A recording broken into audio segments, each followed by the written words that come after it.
Mesdames, Messieurs, bonsoir. Très heureuse de vous retrouver. Bienvenue dans cette édition de votre journal de 22 heures au sommaire de l'actualité.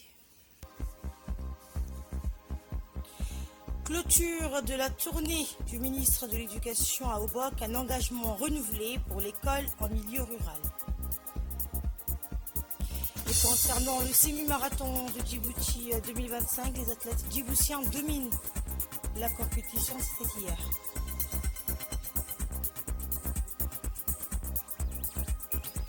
Dans l'actualité internationale à Gaza, Israël libère 183 Palestiniens en échange de 3 otages. Bonsoir et merci de nous accueillir chez vous. En sillonnant le pays pour inaugurer de nouvelles écoles, le ministre de l'Éducation nationale renforce l'engagement du gouvernement à offrir une éducation de qualité à chaque enfant, même dans les zones les plus reculées. Samad Saïd. Après une tournée nationale qu'il a conduite dans les 5 régions du pays depuis le 21 janvier 2025, le ministre de l'Éducation nationale et de la formation professionnelle, M. Moustapha Mohamed Mahmoud, a clôturé son long périple dans les localités de Muluhle, Bassidourou, dans la région d'Obok, de Sankal à Bassidourou, à Dgenou, à Dadato, en passant par Galilée, Danan et Bahour. La tournée a permis l'inauguration de 27 établissements scolaires construits au cours des 3 dernières années, dont la majorité se trouve dans des zones reculées et difficiles d'accès. Elle illustre ainsi la détermination du gouvernement à garantir une éducation de qualité à tous les enfants du pays, quel que soit leur lieu de résidence. Aux côtés des autorités locales, des parlementaires de la région, de la représentante de l'UNICEF et des hauts cadres de son département, le ministre a inauguré l'école fondamentale, la localité côtière de Muluhle. Cette école, équipée de panneaux solaires, comprend plusieurs 4 classes primaires, 2 collèges, un réfectoire pour assurer la restauration des élèves, ainsi que des logements pour les enseignants, afin de garantir leur stabilité et leur engagement dans la durée. Ces infrastructures viennent répondre aux besoins des populations locales et s'inscrivent dans une démarche visant à offrir aux enfants des conditions d'apprentissage optimales. Les représentants de la population ont remercié chaleureusement le ministre de l'Éducation pour les efforts déployés. Ils lui ont demandé de compléter la structure éducative par un dortoir pour les élèves venant des campements avoisinants. Et voici le mot de la représentante de l'UNICEF à Djibouti. Train ici à Muluhle de clôturer une mission de 2 semaines avec mon ami le ministre et toute son équipe et notre équipe pour visiter les écoles les plus éloignées de Djibouti. Et je vous félicite vraiment pour ce que vous avez établi ensemble. Si toujours la communauté est impliquée comme vous, on aurait un grand succès pour tous les pays. Bravo. Ça me touche vraiment. Vous avez établi encore une école rurale intégrée. C'est très important parce que ça ne touche pas seulement l'éducation, mais tous les secteurs qui sont liés à mandat et le bien-être de l'enfant. La santé, la nutrition, la protection, l'eau, l'assainissement. Aussi, on est impliqué avec la société civile et avec la région contre la lutte contre les MJF. On dépiste la malnutrition. Beaucoup de secteurs sont impliqués. Et on reste à vos côtés. Comme cette visite clôture la mission de 2 semaines, je voudrais chaleureusement remercier tout le monde qui était impliqué pour l'organisation de la mission, surtout toutes les communautés, la région, le gouvernement et nos équipes de ministres et moi de MENFOP et de l'UNICEF. Merci beaucoup. Et voici à présent le mot du ministre de l'Éducation nationale. Je voudrais vraiment commencer par féliciter donc la communauté de Muluhle parce qu'il y a à peu près il y a 5 ans, en 2019, lorsque nous sommes venus ici, et la situation d'aujourd'hui, il y a une grande différence. Vraiment, il y a une transformation, surtout en matière d'infrastructures scolaires. À l'époque, il y avait juste 1 ou 2 salles qui a été construites à l'époque par les Qatarites. Et c'est là que les enseignements se faisaient. Et la première fois quand je suis arrivé, vraiment, ça m'a un peu quand même troublé. Et de là, nous avons pris la décision de prendre un espace et de développer petit à petit ces 5 dernières années et en faire ce qu'elle est aujourd'hui, l'école fondamentale de Muluhle. Le développement des infrastructures scolaires à Muluhle est quelque part le symbole même de la politique intensive qui a été menée ces 5 dernières années en matière de construction d'infrastructures scolaires dans les régions de l'intérieur et surtout dans les localités les plus reculées. Et donc cette politique éducative du président de la République, M. Ismaël Omar Guelleh, qui est de scolariser tous les enfants de la République où qu'ils se trouvent, est vraiment un élément très important en matière de la construction d'une nation et d'une citoyenneté. Parce que dans une école, les valeurs qui sont développées, c'est bien sûr la citoyenneté, c'est l'égalité, c'est la justice, c'est le respect de l'autre. Vraiment, c'est des valeurs républicaines. Et ces valeurs républicaines que nous développons à peu près partout sur le territoire national, c'est pour en faire qu'un seul Djiboutien. Et pas le pluriel des Djiboutiens que nous aujourd'hui nous connaissons. À travers cette école, nous construisons le citoyen de demain, un citoyen djiboutien. Et donc, ce qui veut dire que l'enfant qui est à l'école de quartier 1 ou quartier 2, et l'enfant qui est à Moulouhlé ou l'enfant qui est à Bissoudurou, bien sûr, suivent les mêmes enseignements, les mêmes programmes, les mêmes valeurs. Écoutons à présent un extrait de l'intervention du député de la ville de Bok, Kamel Hamed, lors de cette cérémonie. À l'occasion de la tournée du ministre et toute sa délégation, je souhaite, en mon nom personnel et au nom de toute la population de Moulouhlé, la bienvenue. Nous sommes ravis aujourd'hui de les rencontrer parmi la population de Moulouhlé avec toutes les réalisations qui ont été faites. D'abord, ils ont construit il y a quelques années déjà la première école primaire et ensuite ils ont enchaîné encore avec le secondaire, le CEM. Donc, je voudrais, au nom de la population de Moulouhlé et en mon nom personnel, adresser tous mes sincères remerciements au ministre de l'Éducation qui, je suis sûr, enchaînera encore avec d'autres réalisations comme la construction du dortoir, de la cantine que la population a soumis comme doléance. Et à Bissi-Dourou, aux confins du pays, l'éducation gagne du terrain. L'inauguration de l'école la plus éloignée marque une avancée historique pour les enfants des régions enclavées. La suite dans cette séquence. Moulouhlé, le ministre et la délégation qui l'accompagnaient ont mis le cap sur Bissi-Dourou, localité frontalière située à l'extrême nord de Bok, où le ministre a clôturé sa tournée en apothéose. À son arrivée, il a été accueilli chaleureusement par des jeunes à dos de dromadaire, accompagnés des chants et des danses traditionnelles rythmés par les tambours, témoignant de l'enthousiasme et la reconnaissance des habitants. Dans cette ambiance festive, il a dévoilé le voile symbolisant l'inauguration de l'école la plus éloignée du pays qui a ouvert ses portes en septembre 2024. Cet établissement, composé de 3 salles de classe, de latrines, accueille 38 élèves de première année et marque une avancée majeure pour l'accès à l'éducation dans cette zone enclavée. La population, représentée par les parents d'élèves et les responsables locaux, ont exprimé leur profonde gratitude envers le ministre, soulignant que cette école représente la concrétisation de leurs rêves, offrir à leurs enfants une éducation de qualité dans un cadre adapté. Depuis 2016, l'établissement scolaire de la région de Dobok sont passés de 18 établissements à 31, soit une augmentation de 110%. La plupart de ces établissements ont été implantés dans les localités éloignées, conformément à l'objectif de démocratiser l'accès à l'éducation et de rapprocher les services éducatifs des populations vulnérables. Les effectifs sont passés de 2687 élèves en 2016 à 4201 élèves en 2025, soit une augmentation de 68%. Le taux de réussite au baccalauréat a atteint 65% en 2024. Les effectifs des enseignants sont encore, eux, passés de 143 enseignants en 2016 à 283 en 2025, soit une augmentation de 98%. La construction d'écoles dans ces localités éloignées et frontalières illustre d'une part la réussite de la politique éducative du président de la République, son Excellence Ismaël Omar Guelleh, qui vise à offrir une égalité des chances à tous les enfants du pays, qu'ils vivent en ville ou dans les régions les plus reculées.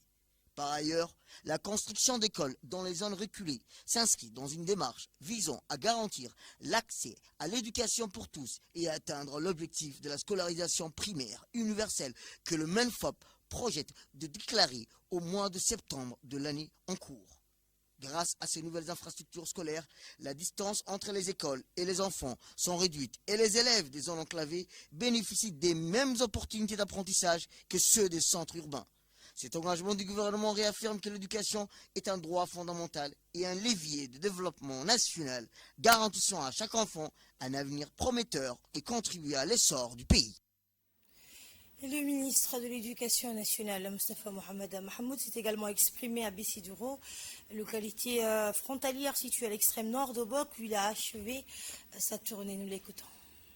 Très heureux de l'accueil chaleureux et vraiment de cette participation massive à l'inauguration de cette nouvelle école à Bessiduro.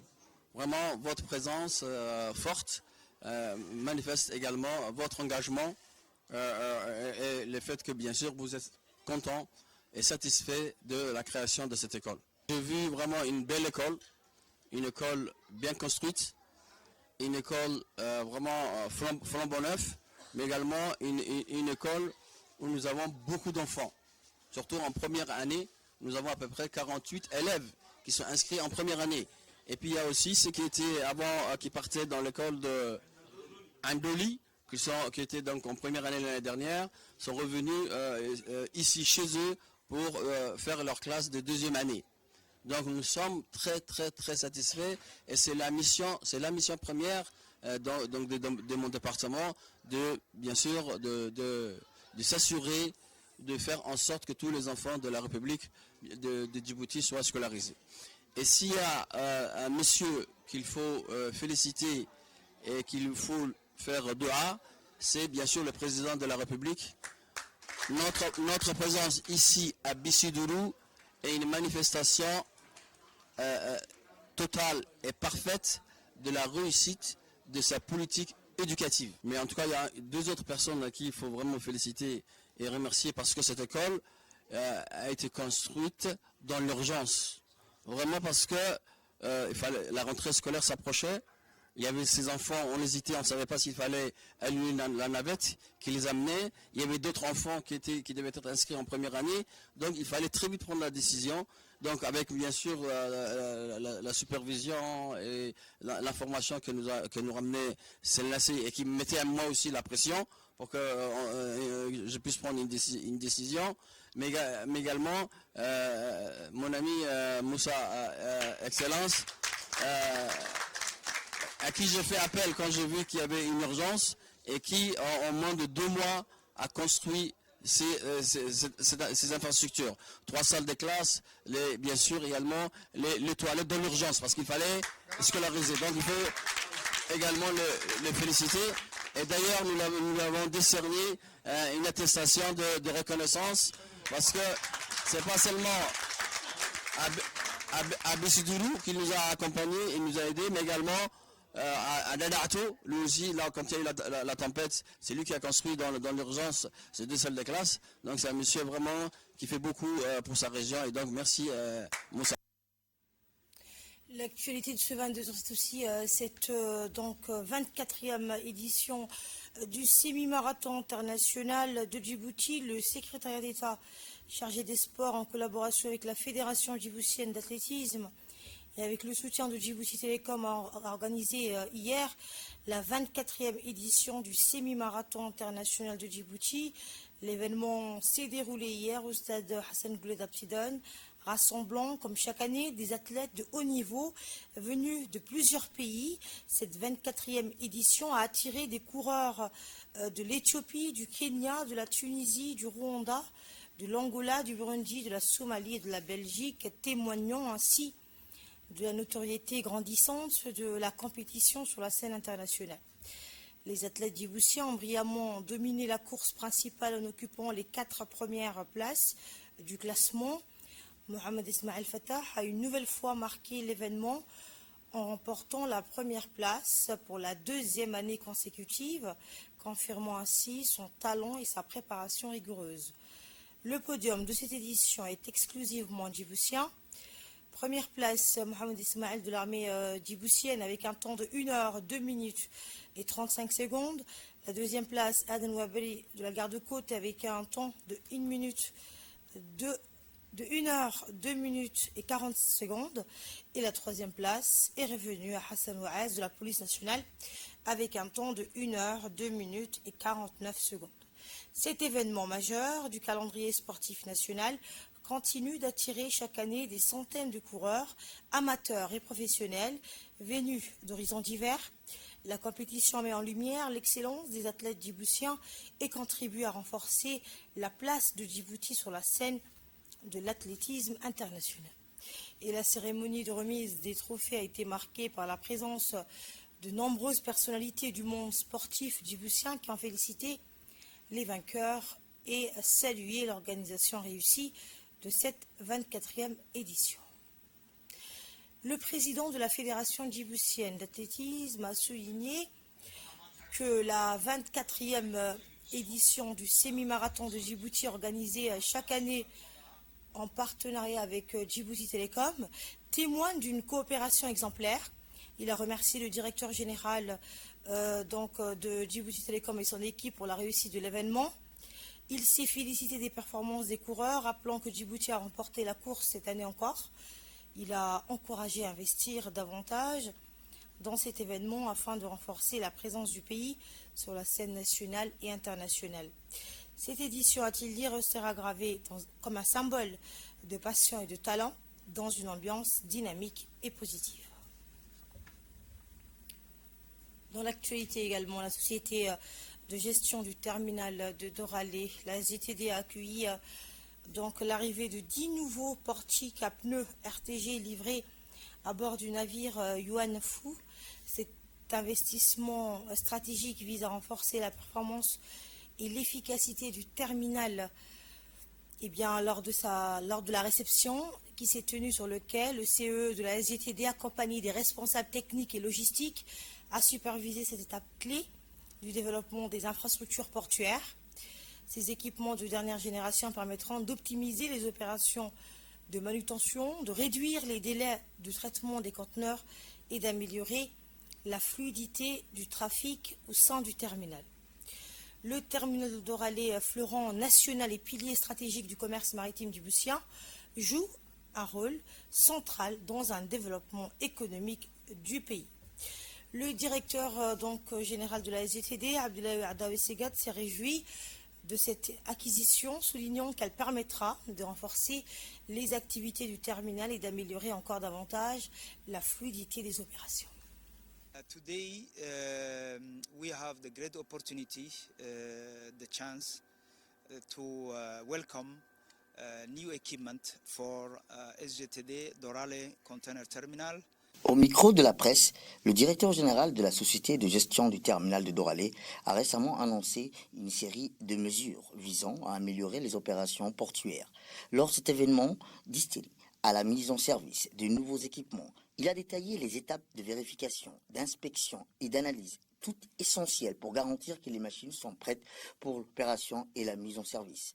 Selon le directeur général, ces actions devraient être menées à bien dans les mois à venir. À la fin de ce cycle, une grande cérémonie est prévue pour célébrer l'ensemble des équipements, offrant ainsi l'occasion de rendre hommage à tous les acteurs impliqués dans ce projet de modernisation au sein du Doralé terminal du pays, de l'autorité portuaire et de la SGTD. Il a également exprimé au nom de toute l'équipe de la SGTD une profonde reconnaissance envers les clients djiboutiens, éthiopiens et internationaux pour leur soutien qui a permis l'augmentation significative de l'activité commerciale, une croissance notable du terminal passant de près de 600 000 à 1,2 million de capacité en 2 ans. Le directeur général a souligné que cette période a été marquée par des défis opérationnels, notamment à cause de l'afflux soudain du business, des délais d'acquisition d'équipements exacerbés par la crise de la mer Rouge et un manque de matériel. Il a salué les efforts de son équipe pour résoudre ces problèmes, particulièrement en ce qui concerne l'espace de stockage, où ils ont réussi à libérer environ 20 hectares pour accueillir ces nouveaux équipements terrestres. L'introduction des nouveaux RTG sera présentée comme la solution au retard et au temps d'attente au terminal. Une fois ces machines opérationnelles, on s'attend à une augmentation du volume du terminal, avec une diminution des temps d'attente, de réservation et de livraison.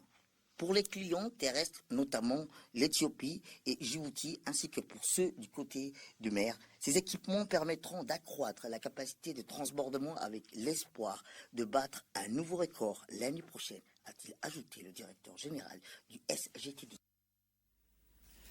Au lendemain de l'arrivée de leurs collègues rentrés au pays, les gendarmes de la 3e rotation de la force de police unité de la gendarmerie nationale ont quitté Djibouti hier à destination de la République centrafricaine. Aux premières lueurs de l'aube, ces hommes et femmes sereins et déterminés ont embarqué à bord d'un avion d'Ethiopian Airlines affrété par les Nations Unies. Leur départ s'est déroulé sous le regard du chef d'état-major de la gendarmerie nationale, le colonel Zakaria Hassan Aden, accompagné d'une délégation d'officiers supérieurs. Dans une déclaration, le chef d'état-major a salué l'engagement de cette unité. Aujourd'hui, nous sommes fiers de voir nos hommes et femmes de la 3e rotation de la FPU de la gendarmerie nationale partir en mission, forts de toute notre confiance et de notre soutien. Nous savons qu'ils feront honneur à la patrie et qu'ils continueront à défendre avec courage et dévouement les valeurs de paix et de sécurité qui fondent notre engagement international. Nous leur souhaitons une mission couronnée de succès. Il a également exprimé en son nom et au nom de l'ensemble de la gendarmerie sa profonde gratitude au chef de l'État, président de la République et chef suprême des armées pour son soutien indéfectible, en particulier dans le déploiement de cette unité avec ses moyens en mission de maintien de la paix. Cette nouvelle rotation assure la relève des camarades récemment rentrés au pays et poursuit ainsi la contribution de Djibouti à la sécurité et à la stabilité internationale. Cette mission illustre, une fois de plus, l'engagement du pays en faveur de la solidarité et de la coopération internationale dans le cadre des opérations de maintien de la paix.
Et cette célébration de la journée internationale de tolérance zéro au MGF, le ministère de la Femme et de la Famille, en collaboration avec le Fonds des Nations Unies pour la Population, le FNUAP, a organisé hier à l'hôtel Sheraton la célébration de la journée internationale de tolérance zéro à l'égard des mutilations génitales féminines.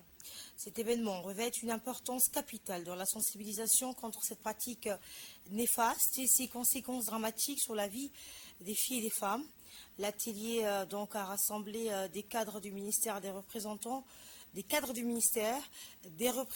la société civile, des associations engagées dans la lutte contre les MGF, ainsi que plusieurs personnalités. Eh bien, cette journée a été l'occasion de rappeler que l'éradication des mutilations génitales féminines doit rester une priorité absolue. Il est impératif de renforcer les efforts de sensibilisation, d'éducation et de législation tout en apportant un soutien concret aux survivantes. Chaque action compte, chaque voix peut faire la différence, c'est ce qu'ont déclaré les participations à cet atelier. Ensemble, ont-elles dit, nous pouvons mettre fin aux mutilations génitales féminines et bâtir un avenir où plus aucune fille ni femme ne sera victime de cette forme de violence. Et nous avons recueilli quelques réactions des participantes. En voici une.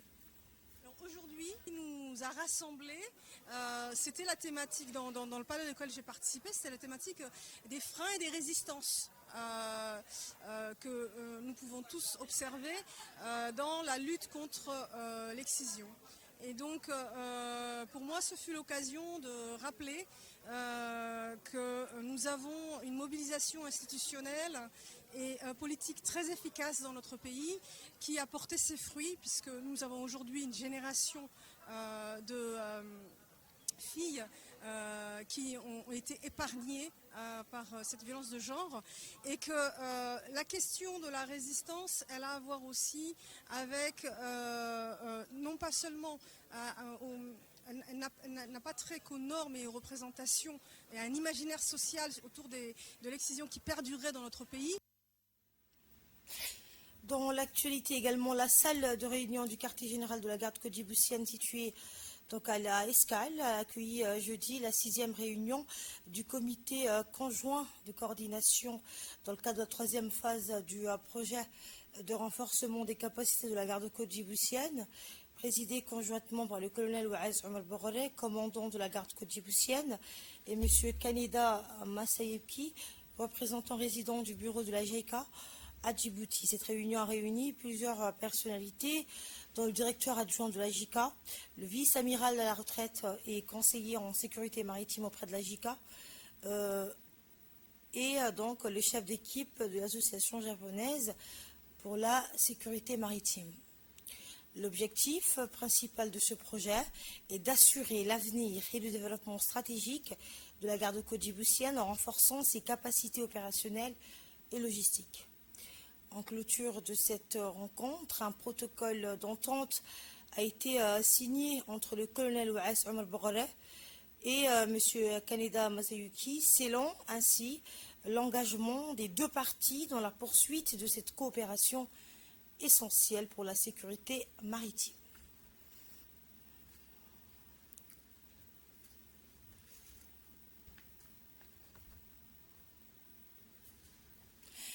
Et cette conférence littéraire à l'ICEBI avec l'écrivain Asad Joug, Ali Farah Jama, le siège du conseil régional d'Ali-Sebi a accueilli ce matin une conférence littéraire animée par l'écrivain Asad Joug Ali Farah Jama, organisée avec soin par l'association des lecteurs et écrivains d'Ali-Sebi. Cet événement a attiré un large public composé de personnalités locales, d'enseignants, d'étudiants de l'université de Djibouti et de passionnés de littérature. Soutenue par le président du conseil régional, cette initiative a mis en lumière le talent de l'auteur venu présenter son premier roman, Chemin de la persévérance. Ce récit, qui retrace le parcours d'un individu déterminé à surmonter les obstacles de la vie, a captivé l'auditoire et suscité de nombreux échanges. L'association Aléas, fondée par des enseignants et présidée par Hussein Omar Abdi, professeur au lycée Aré, joue un rôle clé dans la promotion de la lecture et de l'écriture dans la région d'Ali-Sebi. Elle encourage activement les jeunes à s'investir dans des pratiques littéraires enrichissantes. Les discussions qui ont suivi ont mis en avant le rôle fondamental de la littérature dans l'épanouissement personnel et collectif.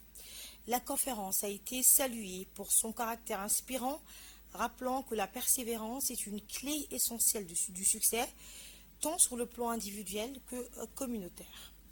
Prenant la parole, le président de l'association des lecteurs et écrivains d'Ali-Sebi a exprimé sa gratitude aux autorités régionales pour leur soutien à cette journée de dédicace. L'auteur, quant à lui, a partagé ses sources d'inspiration et les motivations qui l'ont conduit à écrire son premier ouvrage, un récit profondément marqué par la résilience et la volonté de dépasser les épreuves de la vie. Littérature toujours cette fois à Tadjoura, où dans l'après-midi d'hier, une cérémonie de présentation suivie d'une dédicace du livre Le Fils du Maître s'est tenue à l'hôtel Gadile Resort. L'événement s'est déroulé en présence de Mohamed Ali Shahem, jeune prodige et auteur de l'ouvrage invité par l'écrivain Abdo Maki. Ce livre autobiographique retrace l'enfance de l'auteur, bouleversé par l'apparition soudaine d'une maladie dont le verdict implacable a conduit à un handicap, le contraignant à un fauteuil roulant. Ce récit poignant a profondément ému l'assistance, mais au-delà de l'épreuve, c'est avant tout la force de résilience d'étudiants de l'université de Djibouti, dont a fait preuve ce jeune homme de 27 ans qui a suscité l'admiration de tous pour surmonter la maladie et transcender son handicap. Mohammed, lui-même fils du maître, s'est lancé avec détermination dans l'écriture de cet ouvrage, témoignant ainsi de son parcours exceptionnel.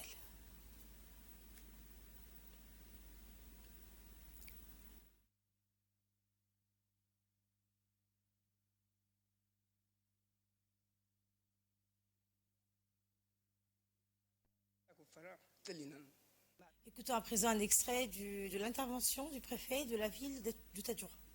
C'est peut-être un obstacle pour quiconque. La preuve, vous avez devant vous un jeune homme qui a surmonté les contraintes de la vie, qui a su mener à bien sa vie, ses quotidiens, et qui a su améliorer sa vie grâce à ses efforts déployés tout au long de sa vie. Ceux qui sont victimes d'handicap peuvent aussi faire pareil, se montrer, se mesurer, prendre comme exemple ce jeune homme. J'aimerais vous faire part, surtout le jeune, l'historique de ses aventures est bien mentionné dans le livre qu'il a présenté en République de Djibouti et qui a su aussi dépasser les limites de la frontière. Connaissance et en tirer une expérience. Dans l'actualité internationale, je le dis en titre, Israël a libéré 183 prisonniers palestiniens, dont 18 condamnés à perpétuité et 54 purgeant de lourdes peines en échange de la restitution de 3 otages israéliens. Un bus du Croissant Rouge transportant une partie des détenus relâchés est arrivé à Ramallah, accueilli par une foule en liesse. Cette libération s'inscrit dans la première phase d'un accord de cessez-le-feu et d'échange de prisonniers entré en vigueur le 19 janvier dernier. Depuis, 16 otages israéliens et 5 travailleurs thaïlandais ont été libérés en échange de centaines de prisonniers palestiniens. La Cour pénale internationale maintient son engagement à enquêter sur les crimes de guerre, y compris ceux commis à Gaza, malgré les sanctions imposées par Donald Trump contre ses fonctionnaires, soutenus par 79 États. L'Union européenne et l'ONU, la CPI dénonce une attaque contre la justice internationale. Les sanctions américaines, perçues comme une protection d'Israël, interdisent l'entrée aux employés de la Cour et gèlent leurs actifs. Face à cette pression, la communauté internationale se divise, mais pour les victimes palestiniennes, l'espoir de justice demeure. Et c'est ainsi que prend fin cette édition. Merci de votre fidélité.